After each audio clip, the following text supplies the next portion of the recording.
அனைவருக்கும் அன்பான வணக்கம். நாம இந்த சித்ரா பௌர்ணமி அப்படிங்கிறது நாளை தினம் வருது. இந்த சித்ரா பௌர்ணமியை பற்றி சில அற்புதமான விஷயங்கள்லாம் இருக்கு. அதை நான் உங்களுக்கு சொல்ல ஆசைப்படுறேன். அதை எல்லாரும் பயன்படுத்திக்கீங்க. இது வருடத்திற்கு ஒரு முறை வரக்கூடியது. சித்ரா பௌர்ணமி அப்படிங்கிறது சித்தர்களுக்கு உகந்த நாள். அன்றைய இரவு சித்தர்களுக்கு உலா வரக்கூடிய நாள். அது ரொம்ப விசேஷமான நாள் சித்ரா பௌர்ணமி அப்படின்னு சொல்றது. அது என்னன்னு கேட்டீங்கன்னா, நம்மளுக்கு நம்முடைய உடல் அமைப்பே நிலவை வச்சுதான் இருக்குது. சந்திரனை வச்சுதான் நம்ம எல்லாமே இருக்கு நம்ம உடல்ல. அந்த சந்திரனுடைய பூரணத்துவம் நிறைந்த நாளை நம்ம சித்ரா பௌர்ணமி வச்சுக்கிறோம். அது சித்திரையில் வரக்கூடிய ஏன் நம்ம சொல்றோம் அப்படின்னு கேட்டீங்கன்னா, நம்ம உடலிலே சித்திரை, வைகாசி, ஆனி, ஆடி, ஆவணி, புரட்டாசி, ஐப்பசி, கார்த்திகை, மார்கழி, தை, மாசி, பங்குனி சொல்லப்படக்கூடிய இந்த 12 மாதங்களும் ஒவ்வொரு இடத்துல இருக்கு நம்ம உடம்பு. முதல் பாத்தீங்கன்னா 6 ஆதாரங்களிலே இந்த ஒவ்வொரு மாதம் 2 மாதமா பிரிச்சு நம்ம கொடுத்துருக்காங்க. உதாரணத்துக்கு ஒவ்வொன்றா சொல்றேன். இப்ப சகசிராரம் சொல்ற துரியம் சொல்லுவோம். அந்த இடத்துல சித்திரையும் வைகாசியும் இருக்கும். ஆவணின்னு சொல்ற இடத்துல ஆடி, ஆடி இருக்கும். அடுத்ததாக இங்க விசுத்தால பாத்தீங்கன்னா ஆவணி, புரட்டாசி இருக்கும். அடுத்ததாக இங்க ஐப்பசி, கார்த்திகை இருக்கும் அநாதகத்துல. அடுத்ததாக தொப்பல் சொல்லக்கூடிய மணிபூரகத்துல மார்கழி, தை இருக்கும். அடுத்ததாக அதுக்கு கீழே இருக்கக்கூடிய சுவாதிஷ்டானத்துல மாசி, பங்குனி இருக்கும். இந்த மாதிரி நம்முடைய 6 ஆதாரங்களிலே ஒவ்வொரு 2 மாதமும் வருது. தமிழ் மாதங்கள் 2 மாதங்கள் வருது.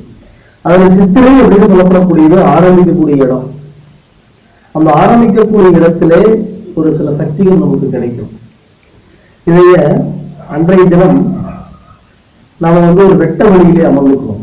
அது வெட்ட வழிங்கிறது ஒரு காடா இருக்கலாம், இல்ல உங்க வீடா இருக்கலாம். அது பாத்தீங்கன்னா நமக்கு வானம், நம்ம தலைக்கு நேரம் வானம் தெரியணும். இந்த நிலவொளி நமக்கு கண்களுக்கு பக்கத்துல இருக்கிற மாதிரி இருக்கணும். அந்த மாதிரி நீங்க உட்கார்ந்துக்கிட்டு கைகளை இந்த மாதிரி விரிச்சு வச்சு உட்கார்ந்துக்கணும். அமைதியாக கண்களை மூடி அமரணும்.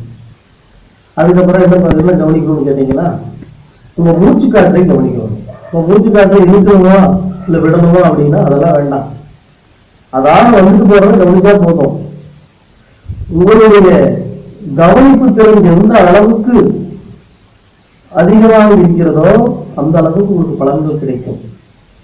அப்போது இந்த இரவு வேளையிலே சித்தர்கள் உலா வருவார்கள். புரியுதுங்களா? அப்ப சித்தர்களுடைய அந்த ஆசீர்வாதம் உங்களுக்கு கிடைக்கும். சில பேருக்கு அவங்களுடைய பரிசம் கிடைக்கும்.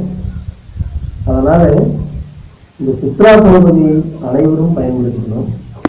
ஏன்னா ஒவ்வொரு மாதங்களிலும் ஒவ்வொரு விஷயங்களை சிறப்பாக தெரிவி வச்சிருக்காங்க. அந்த ஒவ்வொருக்கும் அர்த்தம் அதுதான். நம்ம உடல்ல இருக்கக்கூடிய அந்த சக்கரத்தை இயக்கக்கூடிய ஒரு சக்தி இருக்கு. அப்ப நம்ம துரியன்னு சொல்லக்கூடிய இந்த சக்கரத்தை இயக்கும். நீங்க அன்றைய தினம் அமைதியாக அமர்ந்து பார்த்தீங்கன்னா உங்களுக்கு தெரியும். இப்ப நாளைக்கு வியாழக்கிழமை காலையில 9 மணிக்கு நமக்கு ஆரம்பமாகுது. அடுத்த நாள் காலையில வரைக்கும் இருக்கு. நீங்க இரவு நேரத்தில் அமர்றது சிறப்பா இருக்கும், நிசப்தமாக. ஆனா இது பாத்தீங்கன்னா யாரும் இல்லாம இருக்கணும். யாராவது இருக்கும்போது உட்கார்ந்து பண்ணீங்கன்னா உங்களுக்கு பலன் கிடைக்காது. தனிமையிலே அமர வேண்டும். தனிமையிலே அமர்ந்து பண்ணீங்கன்னா உங்களுக்கு நல்ல பலன்கள் கிடைக்கும். அதை விட்டுட்டு அந்த கோயிலுக்கு போறேன், இந்த கோயிலுக்கு போறேன், அங்க போய் ஆடுறேன், இங்க போய் ஆடுறேன்னு சொல்றதுனால எந்த ஒரு பிரயோஜனமும் இல்லை. உங்களுக்கு ஞானம் கிடைக்கணும், எனக்கு பிராணசக்தி நம்ம உடம்புல நிறையணும் அப்படின்னு நினைச்சீங்கன்னா இந்த மாதிரி தனிமையில போய் அமர்ந்து பண்ணலாம். இதைய ஆண் பெண் பேதம் இல்லாம, குழந்தைகள் ஆண் பெண் பேதம் இல்லாம யார் வேண்டுமானாலும் செய்யலாம். இதுக்கு மதம், மொழி, இனம் எதுவுமே கிடையாது.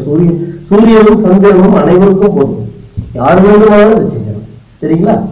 இந்த சித்ரா பௌர்ணமி என்று இரவு சித்தருடைய தரிசனம் உங்களுக்கு அனைவருக்கும் கிடைக்கணும்னு நான் இறைவனை வேண்டி கேட்டுக்கிட்டு விடைபெறுறேன்.